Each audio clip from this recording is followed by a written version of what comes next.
Halo anak-anak yang berada di rumah, berjumpa lagi dengan Bapak di chapel ya pada hari ini. Dan sebelum kita mendengarkan firman Tuhan, kita harus berdoa terlebih dahulu. Mari kita sama-sama berdoa ya. Bapa kami yang ada di surga, kami mau mengucap syukur dan terima kasih atas pemeliharaanmu kepada setiap kami. Dan pada saat ini kami mau memuji Engkau dan juga mau mendengarkan firman-Mu. Kiranya Engkau menolong untuk setiap kami, agar anak-anak di rumah juga dapat memuji, memuliakan nama Tuhan. Anak-anak di rumah juga dapat mengerti firman Tuhan yang akan disampaikan. Terima kasih Bapa di surga, ampuni segala dosa dan pelanggaran kami, hanya di dalam nama Tuhan Yesus. Amin.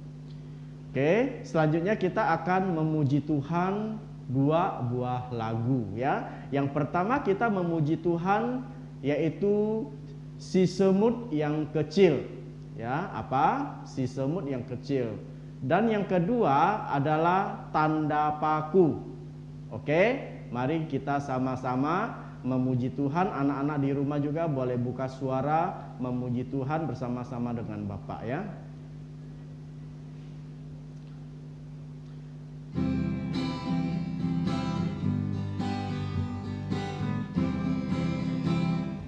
Si semut yang kecil, buat apakah kamu di waktu musim panas kumpul bekal?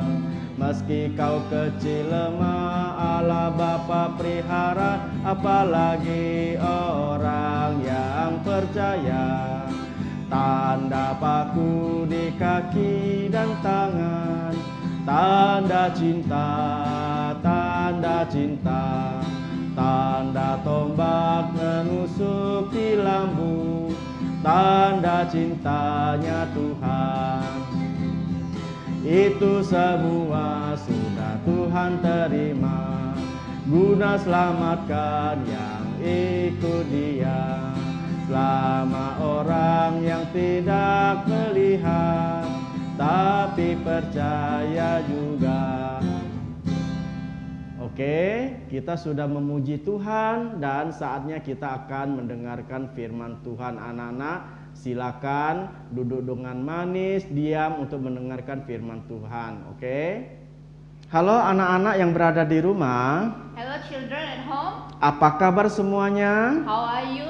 Apakah baik-baik saja? Are you fine? Tentunya baik-baik saja, bukan? I hope that all of you are fine. Sebelum kita mendengarkan firman Tuhan, mari kita sama-sama berdoa ya. Okay, before we listen to God's word, let us pray together. Mari kita berdoa. Let us pray.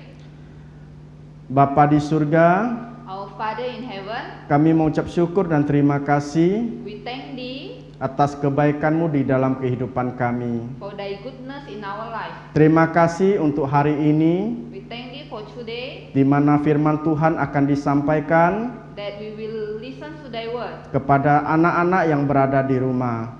To all of us at home, Kiranya melalui firman Tuhan ini, we pray that through this word, anak-anak di rumah dapat mengerti apa yang disampaikan. all the children at home may understand, Dan juga anak-anak boleh menjadi berkat untuk keluarganya, and all of you may be a blessing to your family. untuk papa mamanya, untuk kakak adiknya, dan untuk tetangga-tetangganya. For your father and mother, for your brother and sisters, and for your neighbors. Sehingga setiap orang yang tidak percaya dapat menjadi percaya Yesus oleh karena kesaksian dari anak-anak. So that everyone whom didn't know Jesus may come to know Jesus through your testimony. Terima kasih Bapa di surga. We thank Thee, our Father in heaven. Ampuni segala dosa pelanggaran kami. Forgive us from all our sins. Di dalam nama Tuhan Yesus, amin. In Jesus' name we pray. Amen. Nah anak-anak, kita sudah belajar pemberitahuan tentang kelahiran Yohanes Pembaptis, We have learned about the announcement of the birth of John the Baptist, di mana Allah sudah mengutus ya malaikatnya yang bernama Gabriel where God has sent His angel Gabriel untuk berbicara kepada Zakaria to tell Zechariah dan menyampaikan kabar baik untuknya. and told him a good news.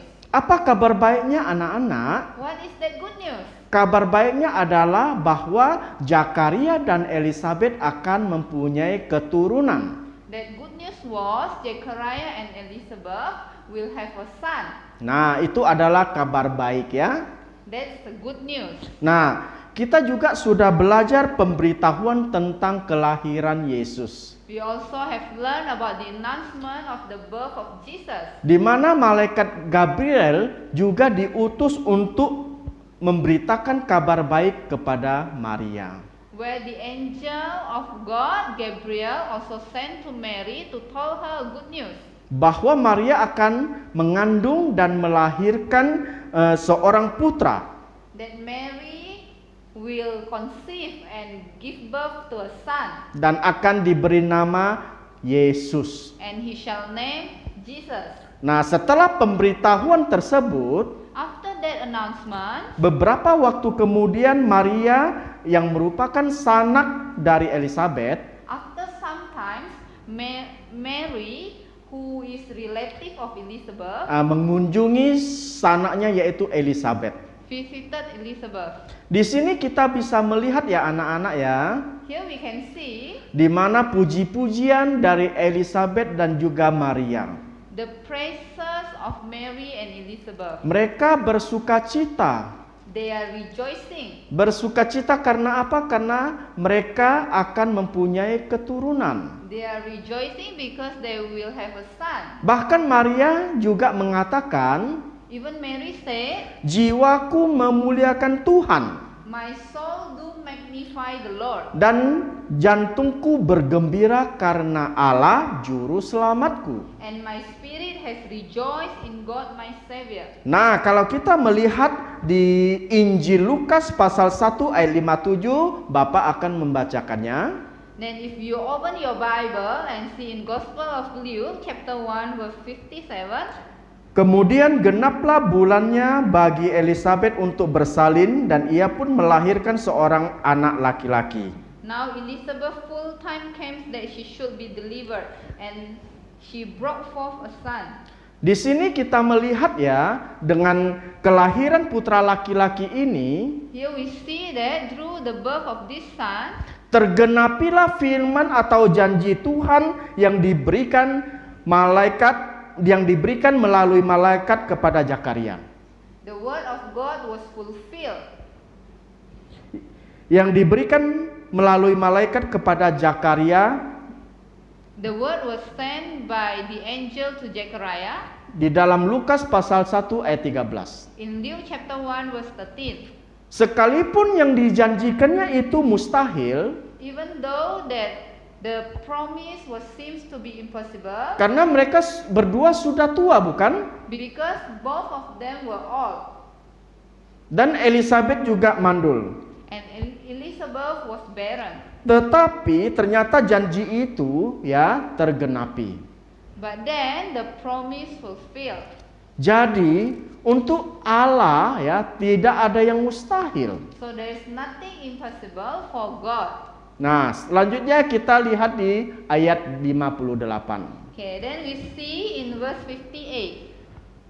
Ketika tetangga-tetangganya serta sanak saudaranya mendengar bahwa Tuhan telah menunjukkan rahmat-Nya yang begitu besar kepadanya, bersukacitalah mereka bersama-sama dengan dia. And her neighbors and her cousins heard how the Lord has shown great mercy upon her, and they rejoiced with her. Di sini kita melihat ya anak-anak ya bahwa para tetangga-tetangga Here we see that all the neighbors serta sanak saudaranya menunjukkan sikap yang benar dan baik terhadap berkat yang diterima Elizabeth. that all the relatives show good attitude toward the blessing that Elizabeth has. Mereka bukannya iri hati, They are not jealous, melainkan apa? Melainkan mereka juga turut bersukacita dengan orang yang bersukacita. they rejoice with them who are rejoicing. Jadi di sini mengajarkan kepada kita ya anak-anak ya, agar apa? Kita tidak boleh iri hati. This Bible verse tell us that we should not jealous. Contohnya begini anak-anak, Misalnya kalau ada papa mama yang memberikan hadiah kepada kakak atau adik kita, ya, apakah kita iri hati? For example, let's say that your father and mother give a present to your brother and sister and not to you. Will you be jealous? Tidak boleh ya anak-anak ya, karena apa? Kita sebagai anak-anak Tuhan tidak boleh iri hati. We should not be jealous. Melainkan kita juga harus turut bersukacita dengan orang yang bersukacita. But we are to rejoice with them who are rejoicing. Ingat ya anak-anak ya, tak boleh apa? Iri hati. Okay, remember that you should not jealous. Selanjutnya kita lihat di ayat yang ke-59. Okay, next we can see in verse 59. Maka datanglah mereka pada hari yang ke-8 untuk menyunatkan anak itu, dan mereka hendak menamai dia Zakaria menurut nama bapaknya. And it came to pass that on the 8th day they came to circumcise the child, and they called him Zacharias after the name of his father. Anak-anak, di zaman perjanjian baru ini kita mempunyai 2 sakramen ya. Okay, in this New Testament we have 2 sacraments. Yang pertama adalah sakramen baptisan yang menggantikan sunat. The first one is the sacrament of baptism which replaces circumcision.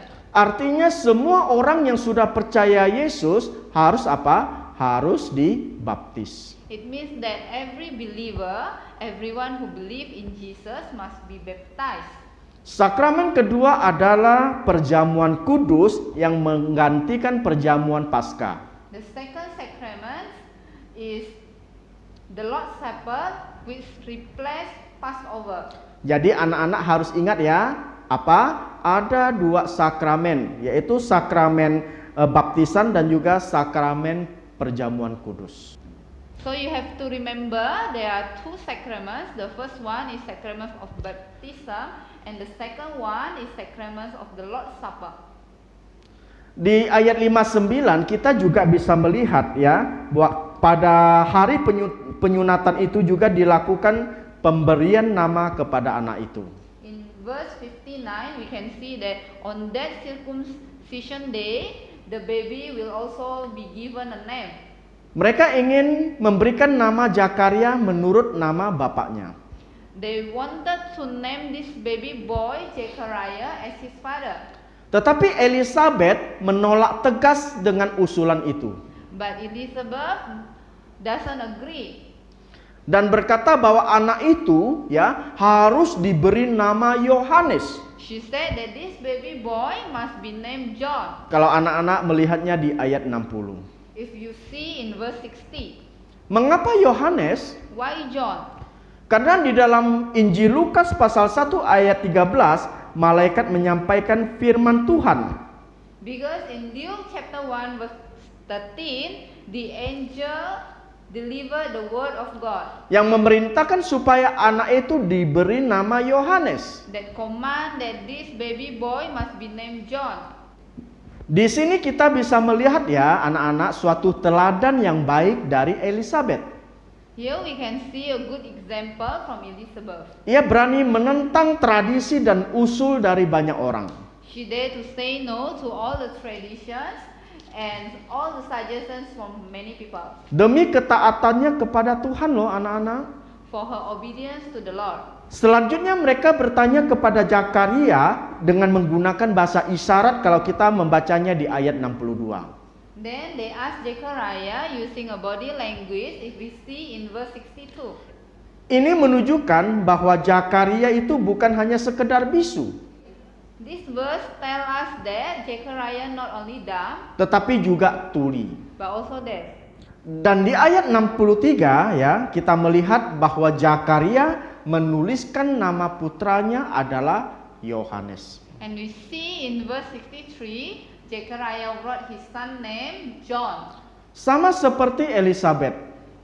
So as Elizabeth, Zakaria juga lebih mentaati Tuhan Zechariah also obey God. daripada tradisi maupun usul atau desakan banyak orang. He obeyed God more than the tradition and the suggestion from many people. Dan akibatnya adalah semua orang menjadi heran. And for the consequence, people are wonder.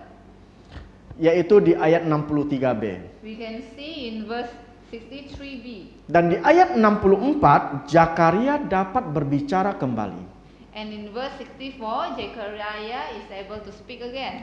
Kita melihat ya anak-anak ya, pada waktu Zakaria berdosa, We see that when Zechariah sinned against God, karena tidak percaya kepada firman atau janji Tuhan, that he didn't believe to the promise of God, maka ia dihukum menjadi bisu. he was punished to be damned. Sekarang pada waktu ia mentaati Tuhan Now when he obeyed God, dengan memberikan nama Yohanes kepada putranya, by name his son John, maka hukumannya itu dicabut oleh Tuhan. his punishment was taken away. Sehingga Zakaria bisa berkata-kata kembali. So Zechariah can speak again. Nah, anak-anak harus ingat ya, setelah Zakaria bisu selama sekitar 9 bulan, You have to remember that Zechariah was dumb for almost 9 months. pada waktu pertama kali ia bisa berbicara, Then when he able to speak again, ia langsung mempergunakan kemampuan bicaranya untuk apa? Untuk memuji Allah. he used his ability to praise God. Yaitu di ayat 64b. We can see in verse 64b. Bagaimana dengan anak-anak? How about you? Kalian bisa bicara. You all can speak. Adakah kalian memuji Tuhan? Are you praising God? Dengan kata-katamu, engkau harus memuji Tuhan. With your words, you can praise God. Jangan berkata hal-hal yang lain. You are not to use your mouth to speak other things. Nah, jadi apa anak-anak, kita harus memuji Tuhan. We have to praise God Seperti Zakaria.